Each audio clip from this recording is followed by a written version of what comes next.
বাংলাদেশের বাজারে বিক্রি হওয়া ৩৪টি টুথপেস্টের ২৬টিতেই ক্ষতিকর মাইক্রোপ্লাস্টিক পাওয়া গেছে।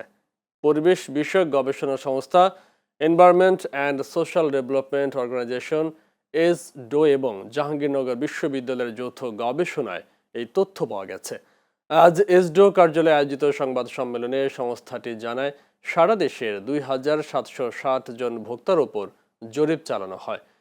এই গবেষণায় বাংলাদেশে উৎপাদিত ২৫টি টুথপেস্টের ২২টিতেই মাইক্রোপ্লাস্টিক শনাক্ত হয়। গবেষণায় প্রতি ১০০ গ্রাম টুথপেস্টে ২০ থেকে ৩২০টি পর্যন্ত প্লাস্টিক কণা শনাক্ত হয়েছে। সবচেয়ে বেশি ৩২০টি কণা পাওয়া গেছে মেডিপ্লাস ফ্লোরাইড জেলে।